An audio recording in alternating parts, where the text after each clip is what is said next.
News bell network మీడియాకు స్వాగతం. ఆంధ్రప్రదేశ్ రాష్ట్ర ప్రభుత్వం అత్యంత ప్రతిష్టాత్మకంగా రూపొందించిన మెగా టీచర్ పేరెంట్ మీటింగ్ను శ్రీకాకుళం జిల్లా పాతపట్నం నియోజకవర్గంలో ఉన్నటువంటి ప్రాథమిక పాఠశాలలో ఉన్నత పాఠశాలలు మోడల్ స్కూల్లో బిఆర్ అంబేద్కర్ గురుకులం కస్తూరిబా బాలికల పాఠశాలలో నిర్వహించారు. ఈ కార్యక్రమాల్లో ముఖ్యంతిథిగా పాతపట్నం నియోజకవర్గం శాసనసభ్యులు మామిడి గోవిందరావు పాల్గొన్నారు.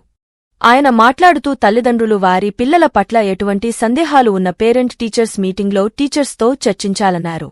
విద్యార్థులు తమ చదువులో నైపుణ్యాన్ని పెంపొందించుకోవడానికి టీచర్లు చెప్పే బోధనను శ్రద్ధగా అలవచుకుని నేర్చుకోవాలన్నారు.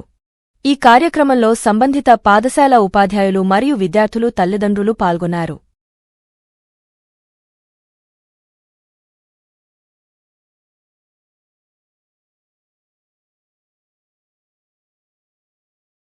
కంటిన్యూ చేస్తారు. ఈ భాగం తప్పనిసరిగా మీ అందరూ ఒక రిక్వెస్ట్ ఏంటంటే పేరెంట్స్ మాత్రం ప్రతి పేరెంట్స్ మీటింగ్ అయింది అవ్వాలి. ఇది మన ఆత్మీయ సమ్మేళన. మన పిల్లలు ఎలా చదువుతున్నారు, మన పిల్లలు ఎలా ఉన్నారు ఒకసారి మీ అందరూ ఆలోచించుకోవాలి, చూడాలి. మన పిల్లలు బాగా చదివించేస్తున్నాం కొన్ని స్కూల్ పంపిస్తే పిల్లలు చదువుతున్నారా లేదా, ఇక టీచర్స్ బాగా చెప్తున్నారా లేదా అనేది ఒక విషయం మీరు అందరూ అర్థం చేసుకోవాలి. పెంచి ఏర్పాటు చేసే బాధ్యత నాది. నేను తప్పనిసరిగా పెంచి ఏర్పాటు చేస్తాను.